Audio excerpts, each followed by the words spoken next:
What if an entire species evolved through devouring the dead, reshaping its own biology with every corpse it consumed?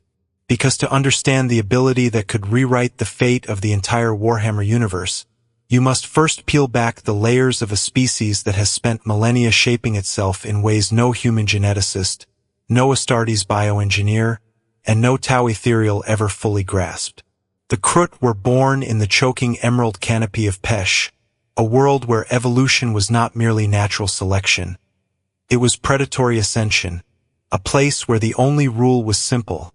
The flesh of the fallen becomes the strength of the survivor. Their avian ancestry is often repeated in imperial logs as if it were a footnote, but that origin carries a deeper implication. A body built for rapid mutation, a metabolism designed to integrate foreign biological traits with terrifying efficiency, and a genome so flexible that even Mechanicus Magi caution that it borders on blasphemy. Their wiry frames, those lean cords of strength hidden beneath leathery hide, are the product of 1,000 generations spent devouring the jungle's most lethal creatures, absorbing, refining, and rewriting themselves. Those quills on their heads, not primitive ornamentation, each is a sensory organ tuned to microvibrations, airflow shifts, and pheromonal cues invisible to human senses, giving every Kroot a preternatural awareness, a hunter's intuition bordering on psychic instinct without ever touching the warp. But here's the part almost nobody outside the Shaper caste truly understands. The Kroot's evolutionary engine is not random, not chaotic, not uncontrolled savagery. It is guided, sculpted, curated by a priesthood of genetic shepherds who track every subtle shift in musculature, scent composition, bone density, and neural adaptation. A Shaper doesn't just lead a kindred, they edit it like a living codex, deciding which prey species provide strength, which grant speed, which refine senses, and which must be avoided at all cost.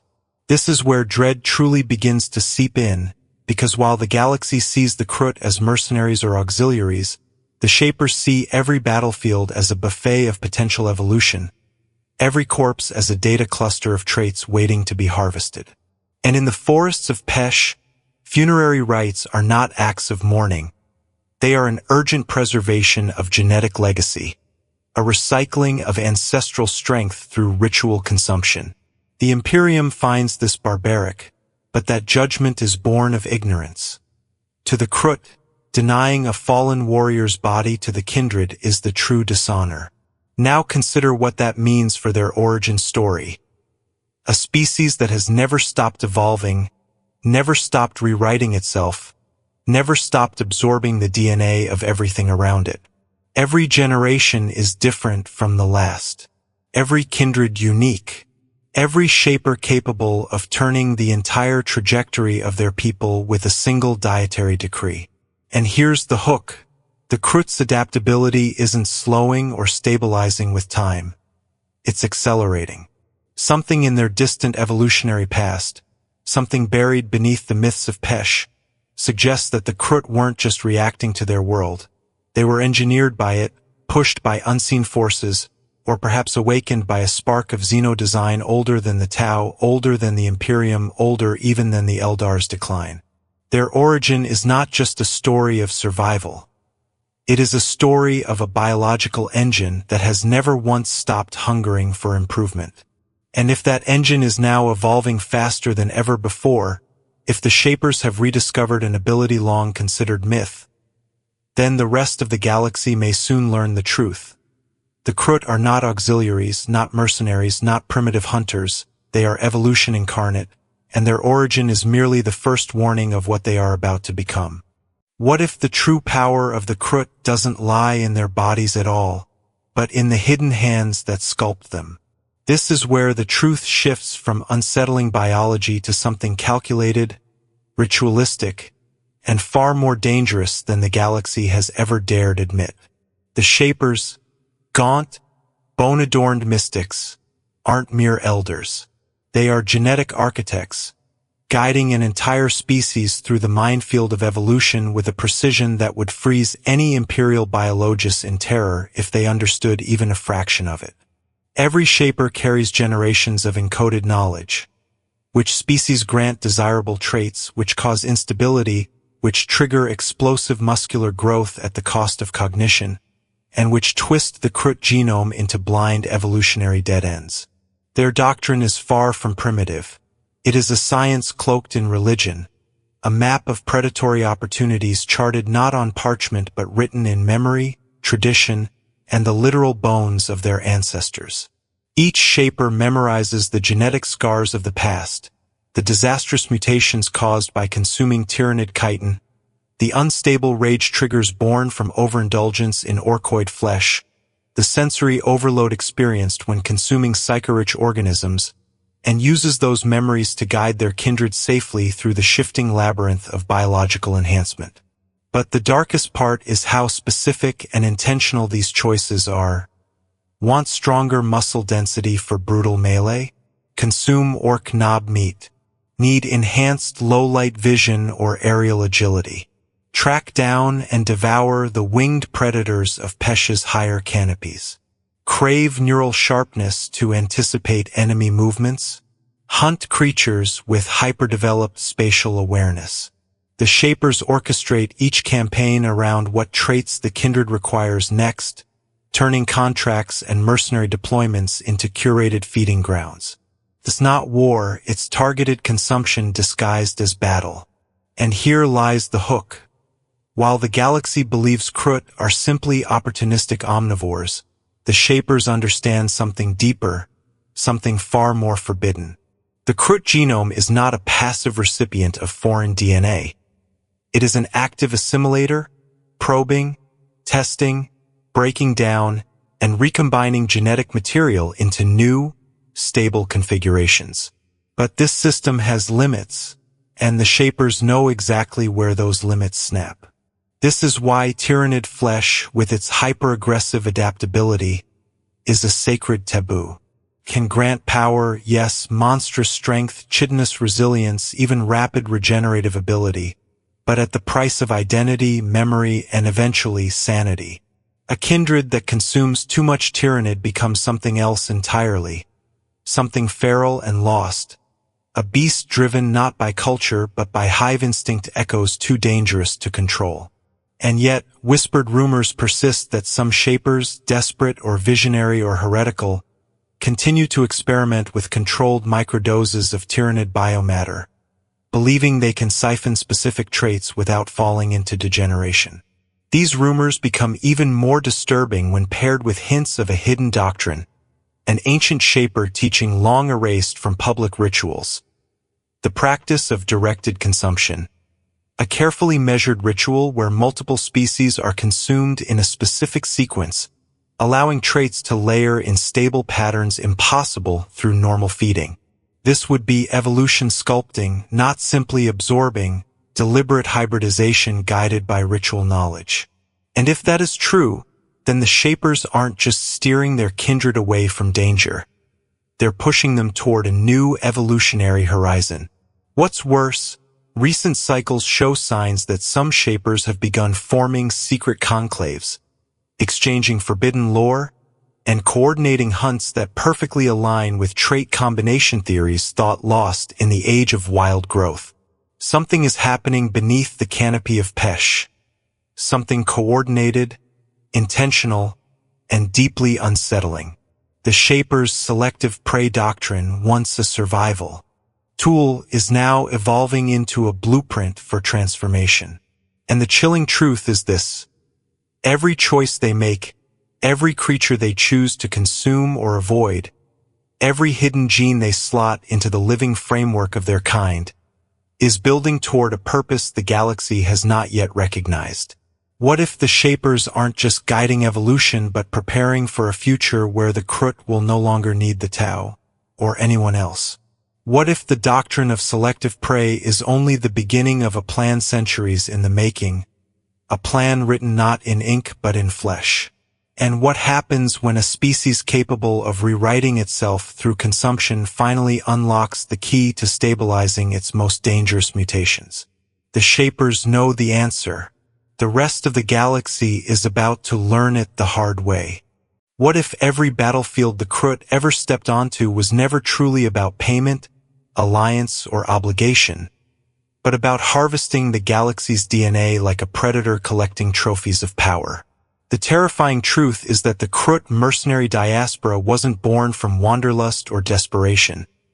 It was a deliberate evolutionary strategy engineered by the Shapers, a long-game approach to ensure their people would never stagnate within the tangled forests of Pech.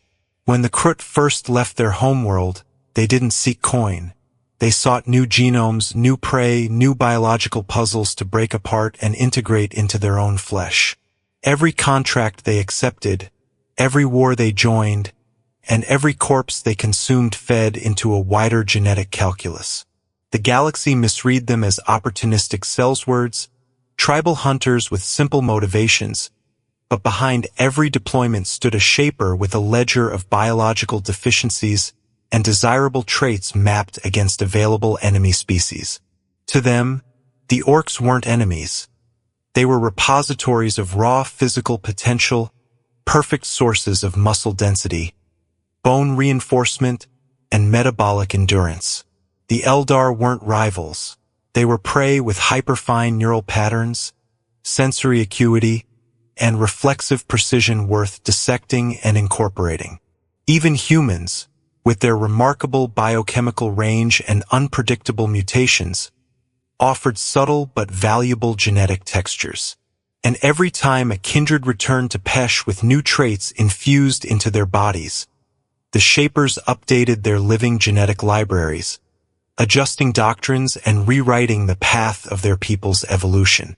This is where the galaxy's understanding collapses. The Kroot do not merely evolve. They evolve with intent. Their diaspora became a wandering bioharvest fleet, traveling through war zones, pirate skirmishes, planetary uprisings, and forgotten ruins. Places where death was plentiful and gene-rich carcasses lay unguarded. Hook here, imagine a species capable of conducting field research through consumption, learning the strengths and weaknesses of every faction not from observation but from grinding their opponent's DNA into their own bodies. The Imperium recorded their first major encounters with the Kroot during conflicts near the Damocles Gulf, but even then they misunderstood the situation. The Kroot weren't fighting for the Tau, not truly. They were fighting for access to human genomes, Astartes tissue remnants, even the scraps of tech-adept cybernetic implants. Their legendary ambush of the Brimlock Dragoons was not a simple guerrilla victory but a targeted operation designed to test human martial genetics under stress. When the Kroot joined the Tau during the war in the place of union, that alliance wasn't a subservience. It was a transaction. The Tau saved the Kroot from Ork predation, yes, but what they offered afterward was far more valuable: mobility. The Kroot gained access to Tau starships, logistics, scouting networks, and rapid deployment capabilities. Suddenly, the entire galaxy became their hunting ground. The Tau believed they had gained loyal auxilia, but in truth they had unleashed a genetic predator across the stars, one now capable of choosing its prey from dozens of war zones and hundreds of species. And the more the Kroot consumed, the more unpredictable their evolution became. Kindreds began to diverge wildly from one another, some towering and muscular like walking slabs of orkoid steel, others lean and spectral with predatory stealth derived from Pech's high canopy hunters, and still others with elongated limbs and near-psychic instincts after feeding on psyker prey. Certain mercenary bands even began experimenting with the unknown, accepting contracts specifically against rare or dangerous species, intentionally seeking out new biologies to assimilate. The Kroot did not fear aberration. They craved discovery. And behind every shift in their morphology, there was always the quiet, calculating guidance of a Shaper watching how the galaxy killed and adapted, and deciding which deaths were worth consuming. Even now, the diaspora continues to expand, spreading like roots through the underbelly of the Imperium, chaos war zones, Ork empires, and rogue trader routes. Everywhere death falls, Kroot soon follow. And if this seems like coincidence, it isn't. It is purpose. It is design. It is the unfolding of an evolutionary migration that has turned the entire Milky Way into the feeding grounds of a species that learns by devouring. The galaxy still hasn't realized the scope of this strategy, but it will, once the Kroot begin using their newfound evolutionary ability to select not just traits, but destinies.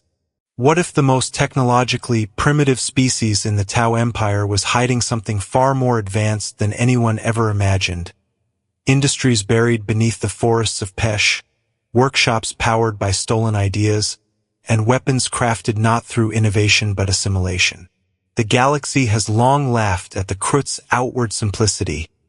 Their bone charms, leather harnesses, and tribal ornamentation, mistaking these features for signs of technological backwardness. But this assumption is a fatal error. The truth is that the Kroot have developed an industrial infrastructure so well concealed, so perfectly integrated into the living canopy of their world, that even the Tau masters of surveillance and sensor networks remain uncertain of its full extent. What little they've discovered terrifies them. Foundries that operate silently within hollowed megatrees, genetic laboratories disguised as ritual chambers, and armories stocked with weapons reverse-engineered through consumption. The Kroot do not innovate like the Tau or invent like the Imperium. They absorb technological concepts the same way they absorb biological traits. After enough exposure, after enough Ork mechs have been killed and consumed, patterns begin to form, neural echoes of mechanical intuition awaken, and ideas that should require generations of technical expertise erupt spontaneously through emergent cognition. This is why Tau observers whisper uneasily that certain Kroot clans began constructing crude, but functional vehicles and artillery pieces without any formal training. The Tau claim credit for refining the Kroot rifle into its charged particle variant, but the weapon's dual-purpose design, part firearm and part bladed staff, is purely Kroot ingenuity. A hybridization of scavenged alien concepts merged with instinctual craftsmanship. Imagine a species capable of reverse engineering technology through taste, texture, and memory. Machines learned not in workshops but on battlefields soaked with the blood and brains of their enemies. The Kroot rifle itself is a testament to this method. Its wooden body and metal fittings deceptively simple while housing an energy channeling system the Kroot learned to maintain and replicate through sheer persistence and genetic intuition.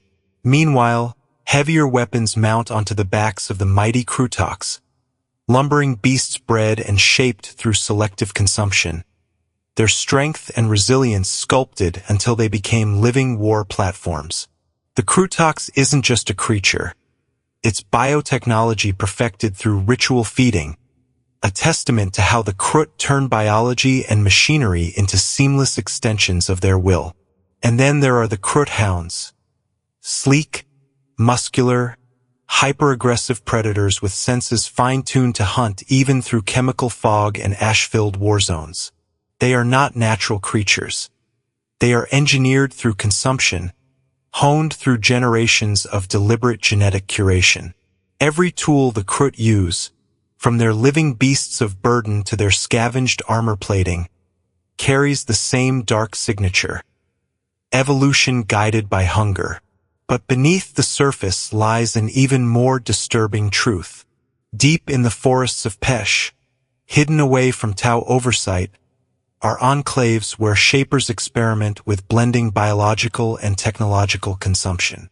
No one outside the Kroot knows what this truly means, but fragments of intercepted Tau reports hint at devices fused into living tissue, weapons grown rather than built, and machines guided not by circuitry but by instinctive neural mimicry derived from consumed prey. What happens when the Kroot discover that technology can evolve just as easily as their bodies, when tools can adapt through feeding and machinery can shift through biological absorption? Already, some kindreds have developed armor with reactive organic fibers, hardening in response to impact, softening to allow movement, and repairing minor damage through slow metabolic processes. In battlefields across the galaxy, Tau, commanders report Kroot who seem to intuitively understand how to disable enemy hardware despite having never studied it, simply because they've consumed those who did. And as the diaspora stretches further, encountering more advanced civilizations and more exotic machines, this hybridized approach to technology is accelerating. It's becoming clear that the Kroot aren't just stealing genes, they're stealing ideas, integrating them into their culture the same way they weave new traits into their DNA. Their hidden industries are no longer merely supporting mercenary operations. They're evolving, adapting, strengthening, preparing for something larger.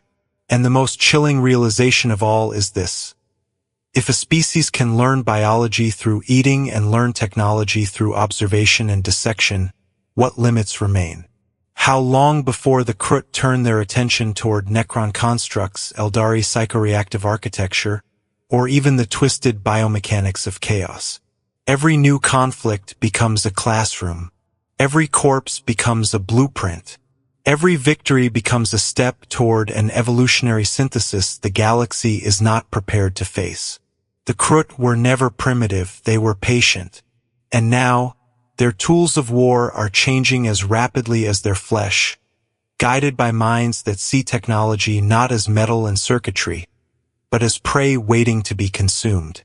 What if the Kroot have just unlocked an evolutionary ability so profound, so destabilizing, that every major power in the galaxy would initiate extermination protocols the moment they learned it existed? For centuries, the Kroot were believed to operate under a simple biological rule. They can absorb traits through consumption, but only in crude, instinctual ways, taking strength from orcs, agility from predators, sensory acuity from exotic prey. But beneath the canopy of Pech, in the shadowed ritual chambers where shapers conduct rites older than the Tau Empire itself, a breakthrough has occurred, an evolutionary shift not seen since the early age of wild growth. Recent kindreds have begun demonstrating something impossible. Stable hybridization, not simple trait adoption, not short-term adaptation, something far more controlled, far more precise, far more terrifying. Kindreds are returning from campaigns with physiological traits that should be mutually exclusive, yet they appear perfectly integrated, no degeneration, no instability, no mutation rot. A kindred exposed to psycher-tainted prey shows heightened cortical activity without succumbing to warp madness. Another displays orcoid muscle density paired with predatory stealth inspired by Eldar-grade neural fine-tuning, a combination that should collapse under its own genetic contradictions, yet it holds. Hook here. If shapers have discovered a way to stabilize multi-species trait layering, then the old limits of Kroot evolution have shattered. Their biology is no longer adaptive, it's selective, curated, directed with surgical precision. The galaxy is dealing with a species that can rewrite itself not just by consuming one enemy, but by combining the strengths of many, assembling them like genetic armor. And the secret behind this shift lies in a rediscovered ritual known only to the highest shaper conclaves, a practice once banned and thought lost. The sequence of ascendant flesh. This ritual involves consuming specific organisms in a strict chronological order, allowing the Kroot genome to use earlier traits as scaffolding for later, more volatile integrations. It's like building a biological foundation for traits that would otherwise corrupt or break the host. Imagine consuming a species with hyperdense musculature first, followed by one with neural reflex enhancements, and then a third with sensory expansion, each trait locking into place because the sequence allows structural compatibility. This isn't evolution through chance. It's evolution through choreography. The implications are catastrophic. The Kroot could begin to assemble themselves into biological hybrids tailored for specific warfare doctrines, shock troopers with Tyranid-like regeneration but without the hive mind contamination, assassins with Eldar-grade reflexes and chameleon skin derived from Pech predators, or long-range scouts capable of resisting radiation and vacuum exposure after consuming void-adapted xenos. Even the Tau, who believe themselves the Kroot's closest allies, have begun to notice the shift. Commanders report Kroot warriors who no longer match known phenotypes, displaying abilities unrecorded in any cultural archive. Some Tau scientists whisper about genetic accelerations, while ethereals privately fear the Kroot may soon evolve beyond control. Because here is the real danger. This new ability gives the Kroot independence from their biological weaknesses and cultural limits. They no longer need to avoid high-risk prey. They no longer need to fear degeneration. And, worst of all, they no longer require the Tau for protection, resources, or partnership. Their mercenary service has been a means of gathering genetic opportunity. But now, with this ability, they might no longer need to roam the galaxy to evolve. They might simply refine themselves through select, deliberate hunts. Some kindreds have already adopted new feeding patterns, seeking prey not for survival, but for strategic augmentation. A few shapers have even approached species they once avoided, studying them not with fear but with hunger. And if rumors are true, if some shapers have begun experimenting with microdoses of Tyranid biomatter using the sequence of ascendant flesh, then the Kroot may be on the verge of integrating traits from one of the most adaptable organisms in the galaxy without succumbing to its mindless instincts. Imagine a Kroot capable of limited regeneration, chitin-reinforced bone structure, and biological resistance to pathogens, without falling into Tyranid madness. That alone could trigger full-scale purges from the Imperium, the Eldari, the Necrons, and even the Tau. Because a species that can refine its own evolution without risk is not a mercenary civilization. It's an apex predator preparing for ascension. And the truly chilling part is this. The Shapers have not publicly revealed this ability, not to allies, not to rivals, not even to most of their own kind. They understand the stakes. They know the galaxy will not let a species like this exist. So they evolve in secret, perfecting the sequence, refining the hybridization, pushing the boundaries of biological mastery. The rest of the galaxy believes the Kroot are auxiliaries. They are mistaken. The Kroot are becoming something else. Something self-directed, something limitless, something on the verge of abandoning their old identity entirely. This ability doesn't just change the Kroot. It changes the future of Warhammer 40K. What happens when a species that learns through consumption suddenly becomes capable of choosing exactly what it wants to become? The answer is horrifying, because the moment the Kroot gained the ability to stabilize hybrid traits, they stopped being mere auxiliaries or mercenaries. They became a wildcard threat to every major faction in the galaxy. The Imperium, with its paranoid dogma and desperate fear of uncontrolled mutation, would consider the Kroot an immediate extinction-level xenos. Think about it. Humanity barely tolerates its own genetic aberrations, hunting down psychers, abhumans, and mutants with fanatical zeal. What would they do if they learned the Kroot could deliberately combine the physical resilience of an Ork, the sensory acuity of an Eldari, and the regeneration of Tyranid biomass into one stable organism? Hook here. A single Kroot kindred with these traits could outlast a regiment of guardsmen, outrun an Astartes, and adapt to battlefield conditions faster than any known Imperial force. Even worse, the Kroot have already tasted space marine flesh during countless skirmishes, ambushes, and corpse harvesting incidents. Their shapers simply never dared to integrate it systematically. But now, with their new ability, what stops a shaper conclave from designing a lineage with Astartes density bones and shock-resistant musculature?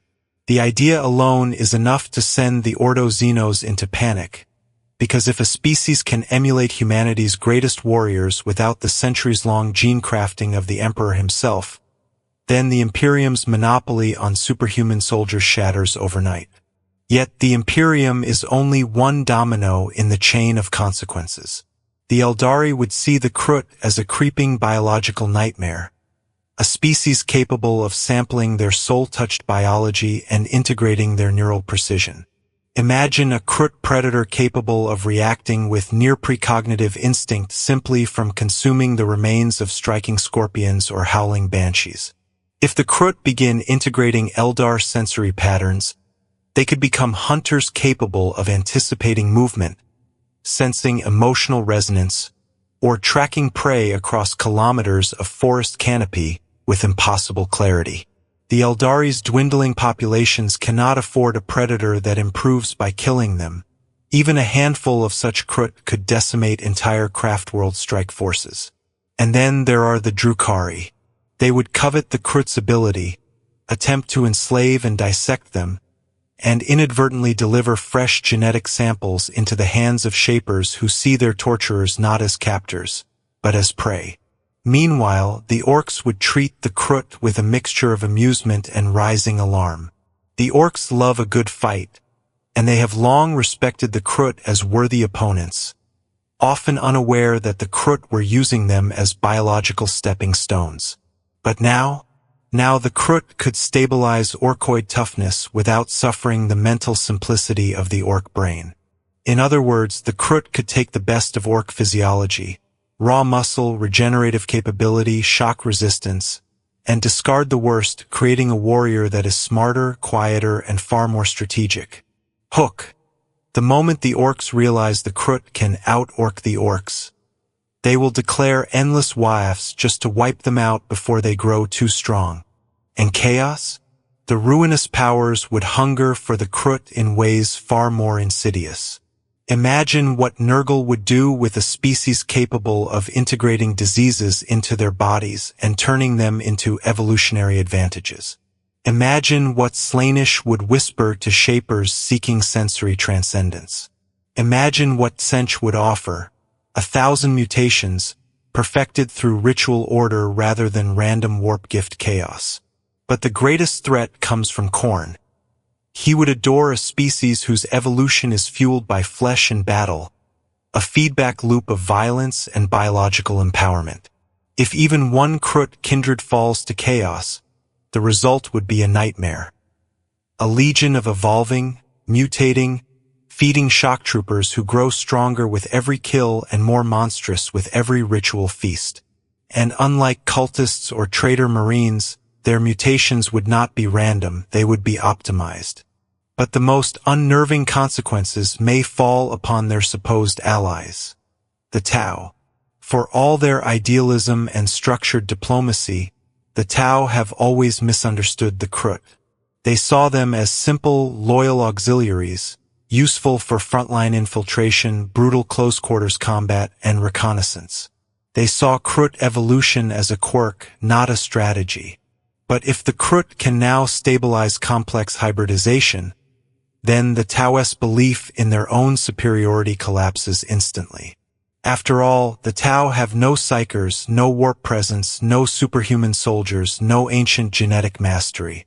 Their empire thrives on unity and technology, but what happens when the Kroot no longer need Tau weapons? When they can simply evolve toward technological intuition? When they can design lineages specifically tailored to resist pulse weaponry, breach drones, sabotage shielding, or infiltrate enclaves with traits borrowed from prey the Tau have never even encountered. Hook. The Kroot may not remain allies forever. Evolution does not respect treaties, caste systems, or diplomatic bonds. If the Kroot decide the Tau are holding them back, nothing the ethereal say can stop a species capable of evolving around every military disadvantage and cultural pressure. And we have not even touched the silent powers of the galaxy. The Necrons, with their soulless metal bodies, should be immune to Kroot evolution. Yet rumors persist of shapers studying Necron alloys and mimicking their structural resilience through bioanalogs. The Tyranids, ever adaptive, would recognize the Kroot as a rival organism, one that steals their evolutionary method without joining the hive mind. Such a rival would be exterminated on sight. But if even a fraction of Tyranid resilience is integrated stably into the Kroot genome, the hive fleets may face their first true biological competitor. This new Kroot ability doesn't simply threaten one empire, it threatens the evolutionary balance of the entire galaxy. A species that can select, refine, and layer traits like tools is no longer prey, no longer mercenary, no longer subordinate. It becomes a biological superpower, a self-directing force of nature. And the galaxy has no defense against an apex predator that evolves with purpose. What if the Kroot are no longer evolving for survival, but evolving toward a destiny no one, not the Tau, not the Imperium, not the ruinous powers, can control or even comprehend? The future of the Kroot is no longer a question of cultural identity or battlefield utility. It is a question of whether an entire species can ascend beyond its origins and become something fundamentally new, something that bends the rules of biology the way psychers bend the laws of physics. As the Kroot refine their newly awakened hybridization ability, their kindreds drift further apart, diverging into specialized evolutionary subcultures that no longer resemble one another and increasingly no longer resemble anything the galaxy recognizes. Some kindreds pursue the path of the apex hunt, seeking prey of escalating complexity until they become towering juggernauts of muscle and instinct, living siege engines capable of tearing through ceramite like wet bark, their bodies reinforced by layered traits taken from Orks, Tyranid biomass, and indigenous horrors of Pech's deep canopy. Other kindreds pursue the path of silent flesh, favoring neural refinement, sensory expansion, and near invisibility, forming castes of specter-like assassins capable of stalking prey across entire continents without leaving so much as a footprint or thermal signature. Hook here, the galaxy believes it understands the Kroot, but each kindred is now becoming its own microspecies, its own evolutionary experiment, its own potential threat. And behind all of this, the Shapers weave a quiet, coordinated purpose. Not a unified empire, but an evolutionary consensus, an understanding that the Kroot must adapt or be dominated forever in a galaxy where stagnation means extinction. But the question no one can answer is whether the Shapers are guiding the Kroot, or whether evolution itself is beginning to guide the Shapers. As the Tau watch with growing unease, they realize their grip on Kroot loyalty is slipping. The Tau cannot promise genetic advancement. They cannot offer psychic mastery, biological transcendence, or the raw power that comes from consuming mighty foes. All they offer is ideology and technology, two currencies the Kroot no longer depend on.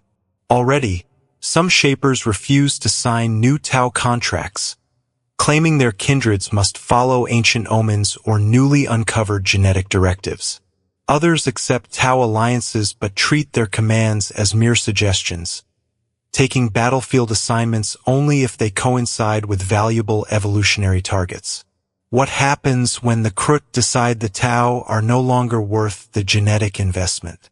If even a fraction of the Kroot turn against them, the Tau Empire's fragile military infrastructure will shatter. For all their drones, railguns, and pulse rifles, the Tau have no psychic defenses, no melee supremacy, no superhuman warriors, not against enemies who can evolve countermeasures after a single engagement. But an even darker possibility emerges from the shadows of Pech. What if the Kroot internal divisions evolve into ideological paths? Some Shapers preach controlled ascension, strategic hybridization, careful sequencing, and protection of cultural identity.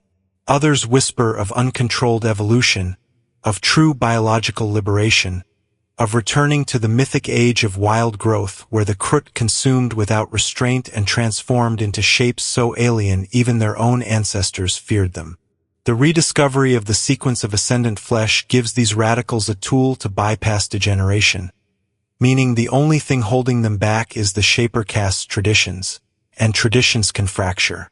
Imagine a rogue conclave deciding the galaxy itself must be eaten and rewritten, hunting forbidden prey to force rapid ascension, shaping themselves into beings beyond Xeno's classification. Some might pursue warp-touched species despite the catastrophic risks. Others might deliberately provoke Tyranid encounters, aiming to steal the hive fleet's most powerful traits. A few might even target Necron tomb worlds in hopes of gleaning structural resilience from the galaxy's oldest biomechanical empire. And the scariest branch of their future is one the galaxy refuses to acknowledge: the possibility that the Kroot transcend the distinction between species and ecosystem, becoming a distributed evolutionary force rather than a singular people. The more they diverge, the more each kindred becomes an experimental template, some functioning as living weapons, others as psychic analogs, others as scouts adapted for hostile environments like void ruins, radiation zones, or warp-scarred terrain. Over time, the Kroot may no longer be a species at all. They could become a biological phenomenon, a roaming evolutionary engine that transforms entire ecosystems through predation and assimilation. If the Kroot decide to expand beyond mercenary work and embrace large-scale ecological domination, every world they touch becomes a genetic frontier.